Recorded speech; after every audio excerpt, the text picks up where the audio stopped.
something we haven't talked about yet is maintenance people. We're gonna talk about maintenance people. We need to talk about maintenance, guys. And to talk about maintenance, we have to go back to like 2 weeks. So around 2 weeks ago, I started noticing that my engine had a whining song. And I don't know if it was because I had noticed that sound. I was starting to believe that the sound was getting louder. I don't know if that was just me though. And even before I started noticing that humming sound, from time to time my engine, while I have my IC on, it will kind of startle or hesitate. I'm driving normally with my IC on and my engine will kind of hesitate, startle. And I will turn it off, the IC off, and it will run just fine. So I take it to a mechanic of mine, and he told me it could be my alternator. It's probably my alternator. I'm sorry, my IC compressor alternator. My IC compressor. So I got that order, and we got to replace actually Saturday. And since they were already doing that, I was like, well, go ahead and replace my serpentine belt. This bank carry 2, so just replace both of them. I don't want to find myself in a situation where I'm driving across state lines or whatever, and I break down beside the road because something so simple as a serpentine belt, So they did that. One thing they didn't tell me that I didn't know myself was that AC compressor, they actually have a filter that you can replace. You don't have to replace the whole AC compressor itself. You can just replace the filter, and that for the most part will fix my issue. But they didn't tell me that. Well, that same day, Saturday, today's Thursday, after they fixed my AC compressor, they started my engine, and there was that humming sound again. And I asked them, is that normal? And they say, no, we were actually looking. And well, before I tell you guys that, here's the thing. It was Saturday, and it was 2 p.m. and the shop closed at 2 p.m. on Saturday. So they were trying to leave, basically. They were trying to finish whatever they're doing and get out. So he told me, no, that song is not normal. I was looking, and it sounded like your oil pump is going bad. He said it sounds like a power steering pump, but this van doesn't have one. So, I don't know what it's called. They got a thing they put like doctor use to check people's heart. They got a thing like that they can kind of try to pinpoint where's the noise coming from. So he says this one doesn't have a power steering pump. It's gonna be your oil pump that's going bad. That was Saturday. Well, they're the mechanic. They do these things every day, all day. So I'm not gonna argue with them. Okay, cool. I paid for the work they did, and I left. Now Saturday afternoon and Sunday, I was spending the whole day researching oil pump and symptom of a bad oil pump for my van. And what I'm getting is that a failing oil pump is hard, like your car won't start. You will struggle to start your van. Overheating engine, among other things, which thank God this van is not doing. So then I text a friend of mine, mechanic, and I sent him the information. He got back to me actually Monday. He told me that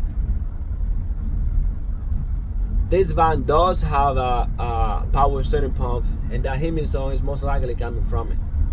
Now he didn't sell the van.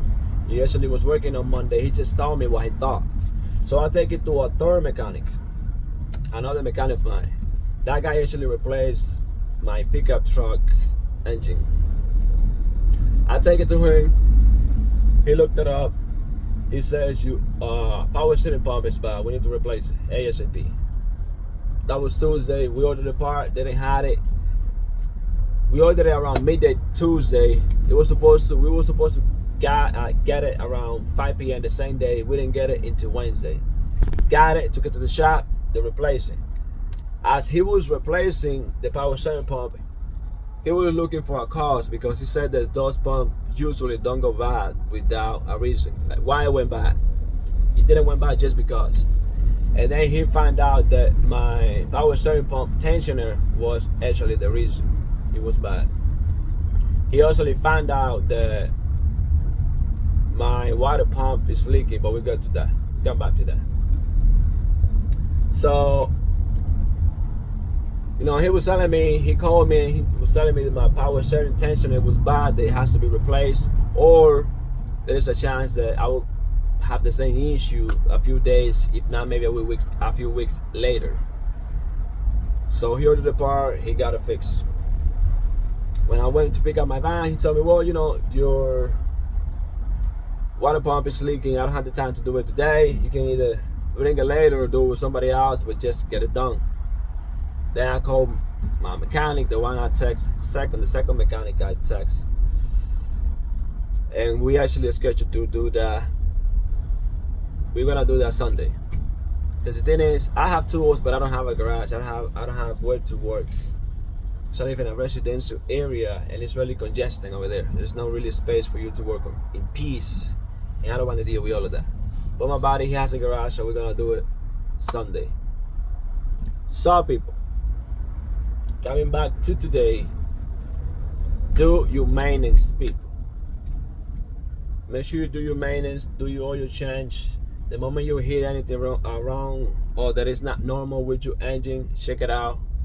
Me in the morning when I start my engine, I have zero distractions. I like to open my window and start my engine, because when the engine is cold, when you get that rough start in the mornings, that's when you can easily detect any weird sound that is coming up. So that's a gym right there.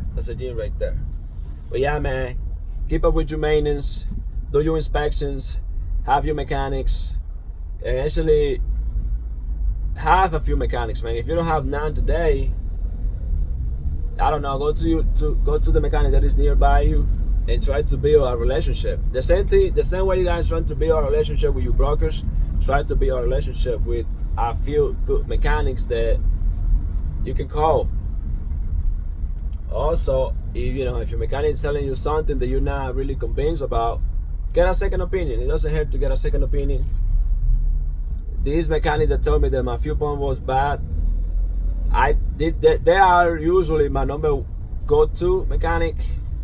They're kind of falling behind though, because they actually prioritize going home after giving me a proper diagnostic. So they basically misdiagnostic my van.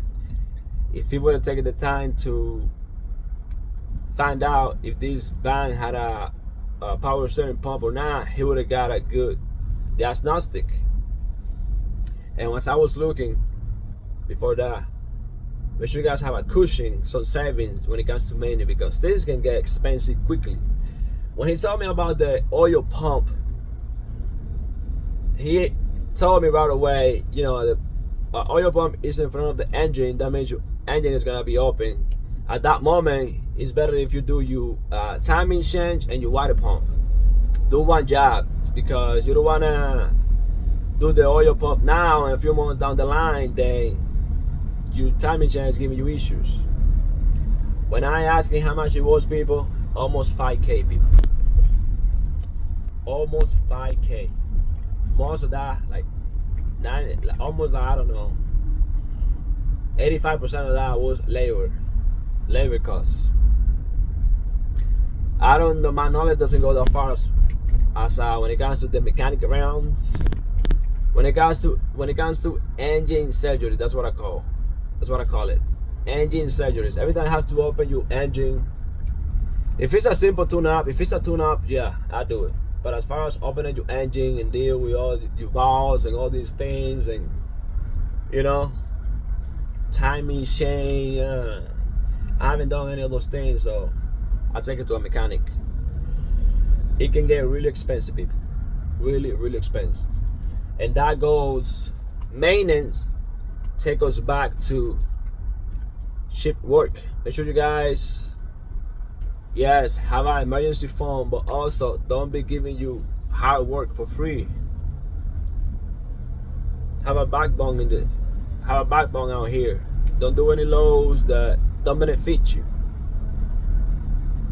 If a load doesn't benefit you just because you've been waiting for a few hours, don't do it. Because if you have a breakdown after you get the fuel and the tolls, man, don't make sense. It don't make sense, people. It don't make sense. I'm still trying to sign up for more companies before I hit the road and start doing regional. And I'm hanging out with the gig apps because the few apps that I have, what they're trying to pay is garbage, people. They had a load for, I think it was 2,300 miles. They were trying to pay $1,300 for 2,300 miles. After you get fuel and tolls out of that, what you got left? And let me go easy on you. Let's just say you're taking $10 a day, because it was for like Friday to Monday. So Friday dinner, Saturday, Sunday, at least 3 days, $30. After you get $30 plus the tolls plus the fuel, what you get left? But if they put in those loads out there, it's because somebody's doing it. Somebody is doing it. We don't have to go back all the way to the lowboards. Let's just say roadie, something that I saw the other day. There was a delivery that came up from downtown Chicago to Minneapolis. It was 188 miles. They were paying $98. And the load was gone faster than I can say Frankenstein. Because when it come out with like 188, but that was the mileage. So when I click on it, I'm trying to see, 188, what's this? Does it pay 188? That was my hope. Nope. 188 was the mileage. It paid $98. It was going all the way to Indianapolis. You gotta go. I didn't even know where you had to go to get the delivery, because before, when I was checking the information, poof, it was gone. Now that I was gonna take something like that, I actually was like, who's gonna take this? And before I said that, gone, people, gone. So, but hey, to each his own. You guys be safe, man.